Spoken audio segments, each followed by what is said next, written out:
അസമിൽ വീണ്ടും മാധ്യമപ്രവർത്തകനെതിരെ രാജ്യദ്രോഹ കുറ്റം ചുമത്തി കേസ്. അബിസാർ ശർമ്മയ്ക്കെതിരെയാണ് കേസെടുത്തത്. കേന്ദ്ര സംസ്ഥാന സർക്കാരുകളെ വിമർശിച്ചുകൊണ്ടുള്ള വീഡിയോയ്ക്കെതിരെയാണ് കേസ്. സജു തോമസ് വിവരങ്ങൾ നൽകാനായി ചേരുന്നുണ്ട്. സജു, ഇതേ വിഷയത്തിൽ അല്പസമയം മുമ്പ് സുപ്രീംകോടതിയുടെ ഒരു ഇടപെടൽ വന്നതേയുള്ളൂ. അതിനിടയിലാണ് വീണ്ടും കേസെടുത്തിരിക്കുന്നത്.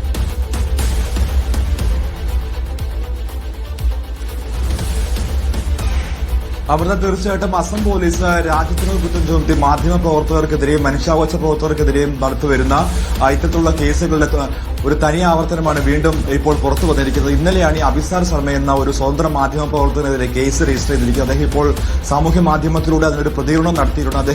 അദ്ദേഹത്തിനെതിരെ പറയുന്ന കേസ് എന്ന് പറയുന്നത് അദ്ദേഹം അസം സർക്കാരിനെതിരെയും അതോടൊപ്പം തന്നെ കേന്ദ്ര സർക്കാരിനെയും വിമർശിക്കുന്നു എന്ന് കാട്ടിയാണ് അദ്ദേഹത്തിനെതിരെ കേസെടുത്തിരിക്കുന്നത്. പ്രത്യേകിച്ച് മുഖ്യമന്ത്രി അദ്ദേഹം വർഗീയ പരാമർശങ്ങൾ നടത്തുന്നു എന്ന് കാട്ടി അദ്ദേഹം ഒരു വീഡിയോ അദ്ദേഹത്തിന്റെ സാമൂഹ്യ മാധ്യമത്തിലൂടെ പങ്കുവച്ചു. പ്രത്യേകിച്ച് അദ്ദേഹത്തിന്റെ യൂട്യൂബ് അക്കൌണ്ടിലൂടെ അദ്ദേഹം പങ്കുവച്ചിരുന്നു. ഇതിനെതിരെയാണ് ഇപ്പോൾ കേസ് നൽകിയിരിക്കുന്നത്.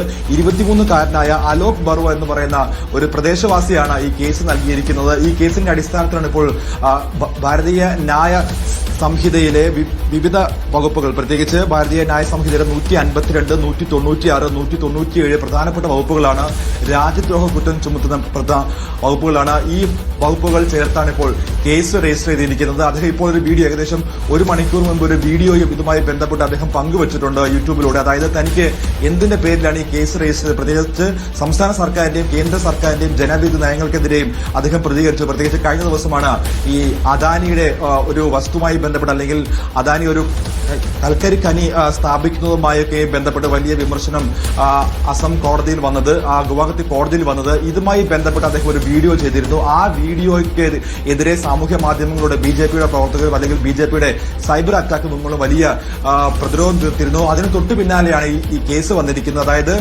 കേന്ദ്ര സംസ്ഥാന സർക്കാരുകളുടെ മനുഷ്യത്വരഹിതമായ പ്രവർത്തനങ്ങൾക്കെതിരെ താൻ പ്രതികരിച്ചുകൊണ്ടിരിക്കും. അതിനെതിരെയാണ് തനിക്കെതിരെ ഇപ്പോൾ വീണ്ടും ഒരു കേസ് രജിസ്റ്റർ ചെയ്തിരിക്കുന്നത്. ഇപ്പോൾ അദ്ദേഹത്തിന്റെ ഒരു പ്രതികരണം വന്നിരിക്കുന്നത്. ഇന്നിപ്പോൾ മാധ്യമപ്രവർത്തകരെ, പ്രത്യേകിച്ച് മുതിർന്ന മാധ്യമപ്രവർത്തകരായ കരൺ താപ്പറിനെതിരെയും അതുപോലെ തന്നെ ദ വയർ എഡിറ്റർ െതിരെയും ഇത്തരത്തിലുള്ള 2 കേസുകൾ അസം പോലീസ് അല്ലെങ്കിൽ ഗുവാഹത്തി പോലീസ് ചുമത്തിയിരുന്നു. അതിൽ സുപ്രീം കോടതിയുടെ ഇടപെടൽ, ആദ്യത്തെ കേസിലും സുപ്രീം കോടതി സംരക്ഷണം നൽകിയിരുന്നു. രണ്ടാമത്തെ കേസിലും സിദ്ധാർത്ഥ വരദാനെതിരെയും അതോടൊപ്പം തന്നെ കരൺ താപ്പറിനും സുപ്രീം കോടതി അറസ്റ്റ് അടക്കമുള്ള നടപടികളിൽ നിന്ന് സംരക്ഷണം ഒരുക്കിയിരുന്നു. സെപ്റ്റംബർ 15 വരെയാണ് ആ കേസിന് ഇപ്പോൾ സുപ്രീം കോടതിയുടെ ഭാഗത്തുനിന്ന് സംരക്ഷണം ഒരുക്കിയിരിക്കുന്നത്. അതിന് പിന്നാലെയാണ് വീണ്ടും ഒരു മാധ്യമ പ്രവർത്തകനെതിരെ ഗുവാഹത്തി പോലീസ് രാജ്യദ്രോഹ കുറ്റം ചുമത്തിയിരിക്കുന്നത്. അമൃത.